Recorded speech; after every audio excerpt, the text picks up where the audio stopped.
उत्पन्न होबे कि होबे ना बोलो मा उत्पन्न होबे बोलो হ্যাঁ জ্ঞানী আছি না জ্ঞান আছে না আমার কাছে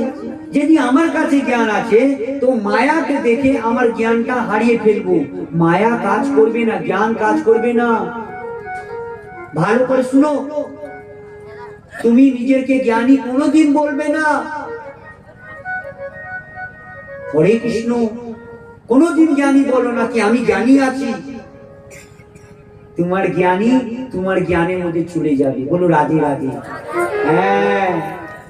জ্ঞানী হতে নেই তাহলে কি হবে বলো আমি প্রেমী আছি বলো দুটো দিয়া হয় একটা দীপক দীপক মধ্যে দীপ আছে তেল আছে বাতি আছে আছে না ওর যে আলো প্রকট হয় দীপকে আলো আর একটা আছে মণি আলো মণি মণির মধ্যে নিজের আলো থাকে কিন্তু তুফান মায়া রূপী তুফান যদি আসবে তাহলে কোন আলোটা নেমে যাবে ওর দ্বীপে আলো এটা নেমে যাবে এই মায়া রূপী যে মহিলা আছে মায়া রূপী যে পুরুষ আছে জীবনে আসলে জ্ঞান রূপী যে দীপক আছে ওর আলো চলে যাবে বলো রাধে রাধে लेकिन এই যে দীপক মনি আছে এটা প্রেম রূপে আছে দীপক এখন তোমরা ভালো করে শুনছো ওইজন্য আমি ভালো করে বুঝাচ্ছি যদি উঠে যাবে আমি কথা বন্ধ করে দিব আমারও ভালো লাগবে না তুমি আছো তবে আমি আছি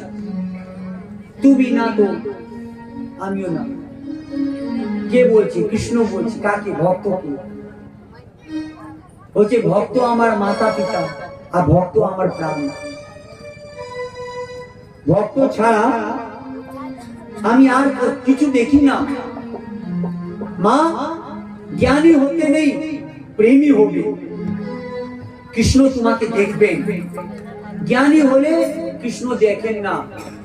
তোমার মধ্যে তো নিজের জ্ঞান আছে মা গো তোমাকে কেউ অপমান করেছে দাঁড়া আমি দেখছি কে অপমান করেছে আমার বউকে আমি দেখছি তুমি চিন্তা কেন করছো এটা কি আছে এটা কি আছে এটা অভিমান আছে মা যদি তুমি দেখে নিবে তো কৃষ্ণ ওখানে দাঁড়িয়ে থাকবে আমার ছেলে তো নিজে দেখে নিবে কি যাব রক্ষা করতে যাক আমি এখানে আছি দাঁড়িয়ে